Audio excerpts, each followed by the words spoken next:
Hello बच्चों, आप कैसे हो? उम्मीद है कि आप अच्छे होंगे। तो बच्चों, मैं आपके लिए आज इस वीडियो में एक नया चैप्टर, जो कि बहुत ही आसान ही चैप्टर होता है और बहुत ही इम्पोर्टेंट क्वेश्चन भी इसमें होता है। बहुत अच्छे अच्छे क्वेश्चन इसमें होते हैं जो कि आपको चुटकी बजाते ही बन जाएंगे। उस टाइप का मैं क्वेश्चन लेके आया हूँ और इसमें ऑब्जेक्टिव और सब्जेक्टिव दोनों क्वेश्चन पूछा जाता है बच्चों। वह आपको है आपका अध्याय 15 प्रायिकता को मैं लेके आया हूँ, अर्थात इंग्लिश में इसे प्रोबेबिलिटी कहा जाता है बच्चों। प्रायिकता अर्थात प्रोबेबिलिटी। बच्चों, मैं थोड़ा सा इस चैप्टर के बारे में बताता हूँ। प्रायिकता, सर्वप्रथम मैं प्रायिकता के बारे में आपको बताता हूँ बच्चों। प्रायिकता का अर्थ होता है बच्चों प्रोबेबिलिटी। इंग्लिश में प्रोबेबिलिटी का अर्थ होता है बच्चों संभावना, अर्थात किसी ये कोई निश्चित परिणाम नहीं होता है, यह एक संभावित परिणाम इसमें पढ़ा जाता है बच्चों। संभावित परिणाम कहने का अर्थ है बच्चों, जैसे वर्षा होने की संभावना। तो वर्षा होने की संभावना है, यह एक प्रायिकता होता है, प्रोबेबिलिटी के अंतर्गत आता है वर्षा होने की संभावना। या धूप आने की संभावना, यह एक प्रोबेबिलिटी है। किसी भी टीम के द्वारा मैच जीतने की संभावना, यह भी एक प्रोबेबिलिटी ही होता है बच्चों। तो इसमें प्रोबेबिलिटी में संभावना व्यक्त किया जाता है और संभावना के तहत ही इसका क्वेश्चन बनता है। और इसमें बच्चों आपको जब भी प्रोबेबिलिटी में मान होगा, आपको 0 से 1 तक के ही मान को लिया जाता है। 1 से अधिक मान होता है तो वह प्रोबेबिलिटी नहीं होता है, प्रायिकता नहीं होता। बच्चों, प्रोबेबिलिटी का फॉर्मूला एक ही होता है, पीई बराबर ई के अनुकूल परिणाम, ई के अनुकूल परिणामों की संख्या बटे ई के कुल परिणामों की संख्या होता है। तो बच्चों, जैसे मैं बता देता हूँ, मान लीजिए कि आपके पास एक पासा है। अर्थात आप लूडो में जो होता है, आप जो लूडो जिससे खेलते हैं वो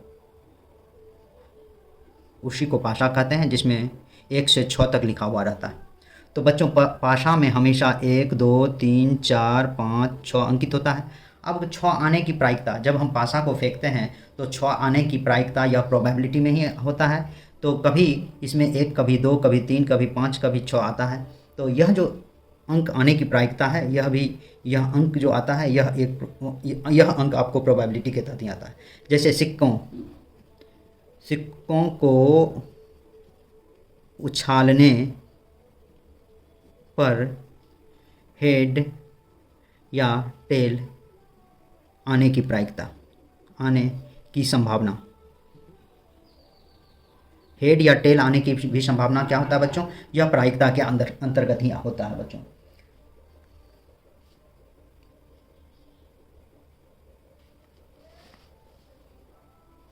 इसमें फॉर्मूला होता है एक बच्चों, पीई प्लस पीई डैश बराबर 1। अर्थात ये 0 is less than equal to P E is less than equal to 1 होगा। यही इसमें हो सकता है बच्चों। अर्थात 0 के बराबर इसका मान, या 0 से बड़ा लेकिन 1 से हमेशा इसका छोटा मान होगा, वही प्रायिकता कहलाता है, वही प्रायिकता होगा। बच्चों, प्रायिकता में मान हमेशा 0 से 1 तक ही होता है। इसीलिए इसका अधिकतम मान हमेशा क्या होगा बच्चों? 1 ही होगा, 1 से अधिक नहीं होगा। पीई को आप शॉर्ट में बच्चों, इसको आप नंबर ऑफ एनी, यानी कि नंबर ऑफ अनुकूल परिणाम बट टोटल ऑफ अनुकूल परिणाम NS लिख सकते हैं बच्चों। यदि इसी को आप यदि पी यहाँ से ये जो फॉर्मूला मैं बताया हूँ, ये फॉर्मूला, तो इस फॉर्मूला से आप पी ई जब निकालेंगे तो 1 माइनस पी ई पर डैश हो जाएगा बच्चों, इस तरह से बनेगा। अब इसमें जब पी ई डैश निकालेंगे तो 1 माइनस पी ई होगा बच्चों।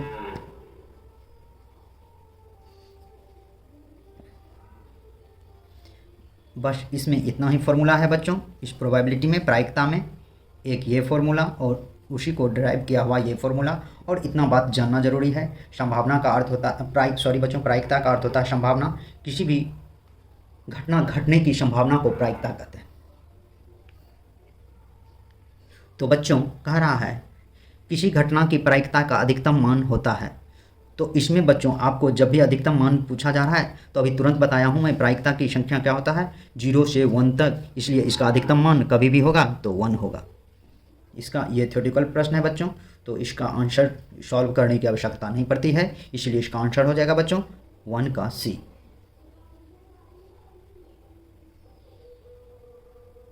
क्वेश्चन आपको दिया हुआ है बच्चों, मैं क्वेश्चन जो इसमें दिया हुआ है, किसी घटना की प्रायिकता का अधिकतम मान होता है ए में -1, बी में 0, सी में 1 और डी में 2, अर्थात इसका हमेशा आंसर 1 होगा, क्योंकि इसमें अधिकतम परिणाम 0 से 1 ही होता है, तो इसका अधिकतम परिणाम 1 ही होगा, इसलिए इसमें आंसर 2 और -1 नहीं होगा। याद रखिएगा बच्चों, प्रायिकता में कभी भी माइनस का प्रयोग नहीं होता है, इसलिए इसमें तो माइनस होगा ही नहीं, और 1 से अधिक नहीं होता, इसलिए 2 भी नहीं होगा, इसलिए 1 का आंसर ऑप्शन नंबर सी होगा। नेक्स्ट क्वेश्चन है बच्चों, क्वेश्चन नंबर 2। एक असंभव घटना की प्रायिकता क्या हो सकती है? ए में 0, बी में 1, सी में 1/2 और डी में 3/4। बच्चों जब भी पूछे असंभव घटना की प्रायिकता तो 0 से 1 प्रायिकता होता है, लेकिन इसमें असंभव घटना हमेशा क्या होगा, असंभव घटना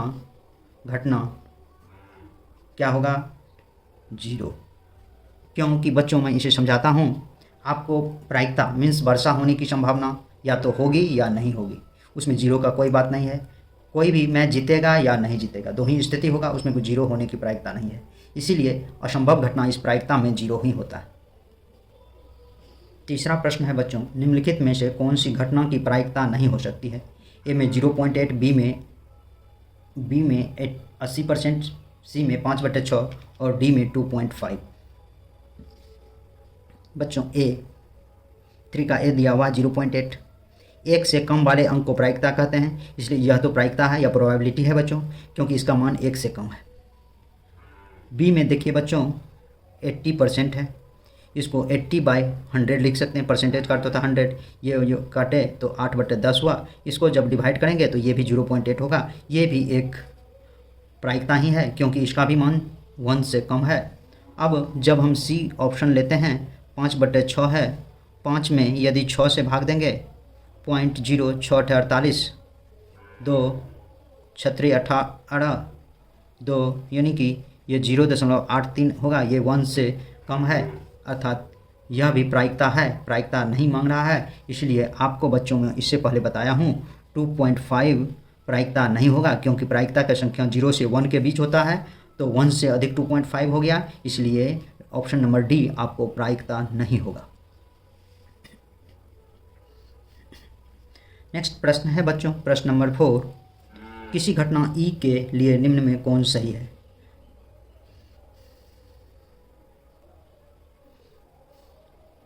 बच्चों आपको PE is less than 0, PE is greater than 0, PE is equal to 1 और PE इज इक्वल टू -1। बच्चों अभी आपको मैं तुरंत बताया हूँ कि PE plus PE-1 0 is less than equal to PE is less than equal to 1, अर्थात PE के बराबर 1 है, PE के बराबर -1 तो नहीं है, PE से छोटा 1 नहीं है, या तो बराबर होगा या उससे छोटा होगा, 0 तो हम छोटा नहीं है, इसीलिए इसका मान हमेशा आपको ऑप्शन नंबर सी ही होगा।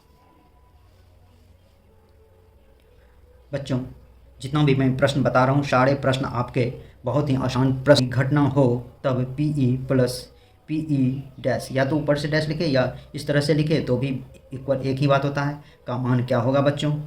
ए में -1, बी में 1, सी में 2 और डी में कोई नहीं। बच्चों आपको दिया हुआ है P E plus P E dash equal to क्या होगा।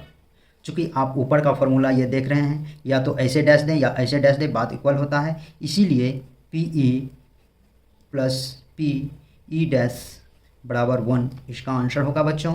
ये फॉर्मूला दिया हुआ है, फॉर्मूला को लिख दिया है और इसमें पूछा जा रहा है कि बराबर में क्या आएगा, तो बराबर में 1 आएगा आंसर। चाहे आपको इस टाइप से लिखा हुआ रहे या इस टाइप से लिखा हुआ रहे, दोनों इक्वल होता है बच्चों।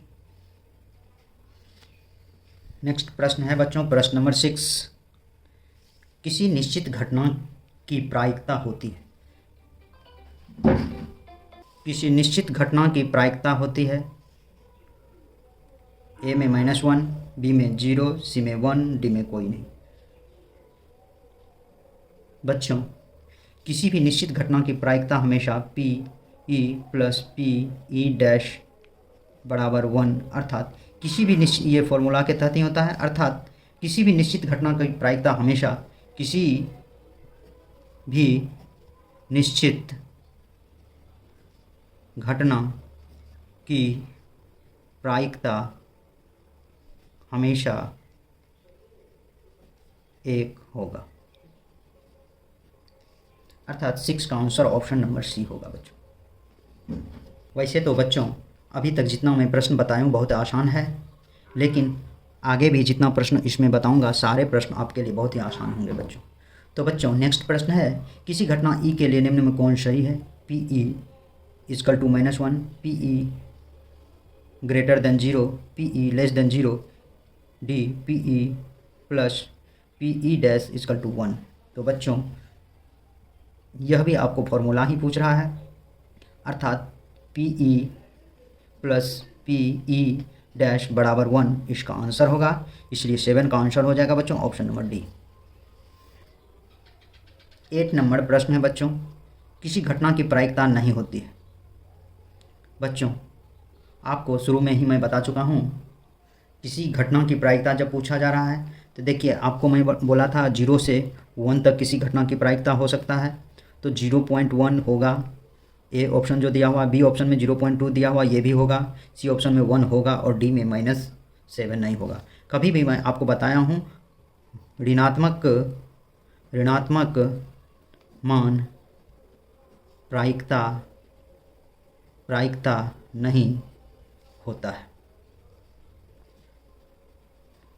इसीलिए 8 का आंसर ऑप्शन नंबर डी हो जाएगा बच्चों। प्रश्न नंबर 9 दिया हुआ बच्चों एक सिक्के को उछालने पर चित्त आने की प्रायिकता क्या है। ए में 0, बी में 1, सी में 1/2, डी में कोई नहीं। बच्चों सिक्कों में हेड और टेल, या इसको आप चित्त या पट आता है। चित्त का अर्थ हो गया बच्चों हेड और पट का अर्थ हो गया टेल, इंग्लिश में इसको कहते हैं टेल। तो बच्चों सिक्कों का कुल परिणाम NS इक्वल टू 2 हेड और टेल। अब इसमें क्या कह रहा है, चित्त आने की प्रायिकता, कभी भी चित्त आएगा तो 1 होगा, तो चित्त का अनुकूल परिणाम बराबर 1, इसको आप लिख सकते हैं प्रायिकता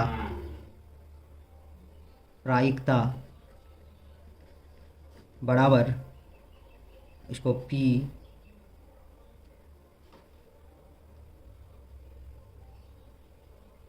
E इक्वल टू लिख सकते हैं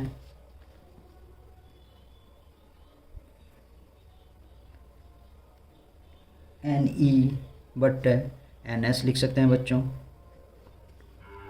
तो यहाँ NS ये 2 हो गया, Ne 1 हो गया, तो ये हो गया 1 और ये हो गया 2, 1/2। अर्थात आपको सिक्कों को उछालने पर चित्त आने की प्रायिकता हमेशा 1/2 होगा बच्चों। ये आसान प्रश्न है, मैं इसे सब्जेक्टिव टाइप से बताया हूँ बच्चों, लेकिन इसे आपको जब भी बनाना होगा ऑब्जेक्टिव में तो आप आसानी से बनाएंगे। इसको बनाने में कोई मुश्किल नहीं है। आप इसे बनाने के लिए बहुत ज़्यादा ही समय नहीं गवाएंगे। इसको बनाने के लिए आप क्या करेंगे, आप जानेंगे कि सिक्का में 2 होता है, चित्त और पट, हेड एंड टेल। तो वहाँ आपको कभी भी पूछा जाएगा, एक का पूछा जाएगा तो या तो चित्त पूछा जाएगा या पट पूछा जाएगा, हेड पूछा जाएगा या टेल पूछा जाएगा। बच्चों जब हेड पूछा जाएगा तब भी 1 ही लिखेंगे, जब टेल पूछा जाएगा तब भी 1 ही लिखेंगे। तो इसका हमेशा आंसर, एक सिक्का जब भी रहेगा तो उसका हमेशा आंसर होगा चित्त आने की प्रायिकता या पट आने की प्रायिकता। दोनों स्थिति में हमेशा आंसर 1/2 होगा बच्चों। बच्चों आज का अंतिम सवाल है, एक पासा फेंकने पर अभाज्य संख्या आने की प्रायिकता क्या होगा। बच्चों फिर से सुन ले क्वेश्चन, एक पासा फेंकने पर अभाज्य संख्या आने की प्रायिकता क्या होगा। ए में 1/2, बी में 1/3, सी में 5/6 और डी में कोई नहीं। बच्चों पासा आपको मैं शुरू में ही बताया हूँ, पासा में 6 फलक होते हैं, 1 2 3 4 5 और 6। अर्थात लूडो के पासा जो होते हैं उसके बारे में मैं बता रहा हूँ। लूडो के पासा में हमेशा 6 फलक होते हैं बच्चों, जिसमें 1 2 3 4 5 और 6 इस तरह से लिखा होता है। इसमें अभाज्य संख्या आने की प्रायिकता, तो पासा में अभाज्य संख्या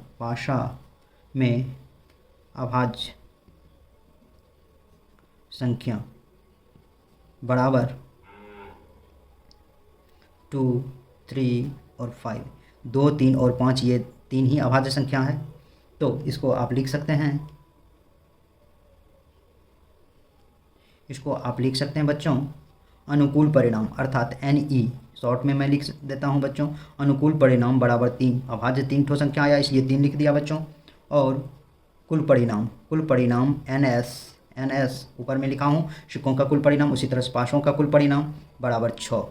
तो प्रायिकता PE इक्वल टू NE/NS होगा 3/6 अर्थात 1/2, अर्थात इसका आंसर आपको 1/2 होगा। इसीलिए 10 का आंसर ऑप्शन नंबर ए होगा बच्चों। तो बच्चों आज के वीडियो में बस इतना ही।